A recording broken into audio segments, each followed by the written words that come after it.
Ghost Recon's taken many and varied forms since its PS2 debut, but Breakpoint feels like one of the most definitive sequels in the series, re-upping and updating not only the story, but the style, mechanics and feel of Wildlands. During my visit to the developers and in a short hands-on, it became clear that a great deal was staying very much the same for this new violent trek through the wilderness. But along the way, Ubisoft's developers made very clear that this also isn't a reskin. Here are the key similarities and differences I spotted.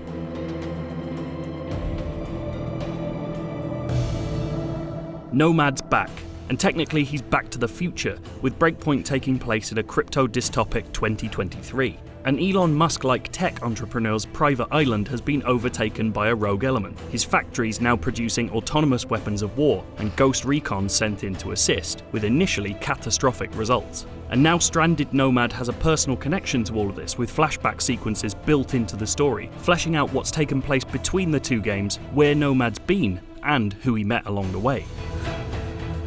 Principally, who Nomad met was Cole D. Walker, played by Jon Bernthal of Netflix's The Punisher. Walker was dropped into Wildlands last week, introducing a swaggering southern wildcard who's clearly gotten wilder in the intervening years. Walker is responsible for the island takeover, along with his cell of other rogue ghost agents, the Wolves. The actor's clearly been dropped in to provide more of a motivation for players than just stealth and shooting being fun. While minor changes have been made to your minute-to-minute experience, looting and crafting are now possible, for example, the core of Wildlands' stealth action setup remains intact. This is still a game best played with 3 friends, with drones used for recon, plans made for stealthy ingress and egress, and quick-kill gunfights when it inevitably all goes wrong. Essentially, if you had strong feelings about Wildlands, they're unlikely to change too much when it comes to Breakpoint. The key difference comes outside of that core action. The game now offers 4 classes, each with their own abilities, equipment, and progression, which carries over between the main game and an unrevealed PvP mode coming at launch. The idea here isn't to segment players, but actually allow for more freedom when playing together. Classes can be switched freely at camp throughout the game, meaning you'll hopefully never be stuck with 4 snipers, unless you want to be. Wildlands Bolivia was a gargantuan thing, its 20 provinces providing a truly open world, designed for squads of players to take on missions from multiple angles, often at the same time. Breakpoint doesn't alter that formula. We're shown a rescue mission that has 2 players fighting through a facility gate, receiving covering fire from a sniper, while a 4th player blowtorches a fence to slip in undetected from the rear. When I play the same mission, my team takes a less finessed approach, but reaches a similar conclusion. Your tactical muscle memory should serve you well here. The key difference is that this is very much not Bolivia. Breakpoint takes a more Bond-like route by choosing the entirely made-up Pacific island of Aurora as its location. It reminds me most of Just Cause 4, using fiction to allow for a variety of environments the real world just can't compete with. Swamps, jungles, poppy fields, deserts, even a volcano all make up these new stomping grounds. It also allows for the sci-fi inflected story to breathe a little. Drone swarms and unmanned tanks roaming the world in search of a ghost to bust feel a little more natural in a place this obviously unreal. Ghost Recon has always put you in the boots of the best, and no matter how much Breakpoint emphasises that Nomad is alone, humbled and hunted, you're still far beyond the abilities of the private military contractors you'll be up against.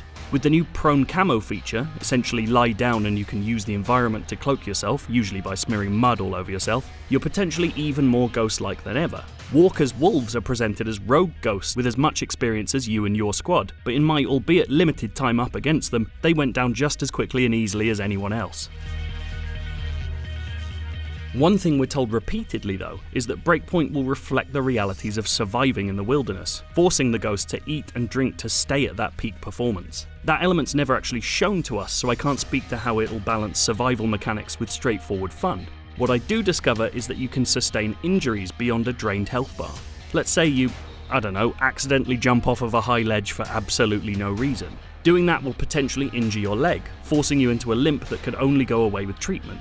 Not eating might make your aim shakier, and other injuries could take away movement options like vaulting. Treatment is pretty fast and free if you're in camp, but this feels more like a punishment for not treating your ghost right than an integral new piece of gameplay. Wildlands' trump card was in keeping players interested after release, adding everything from a PvP mode to special appearances from Sam Fisher and the Predator.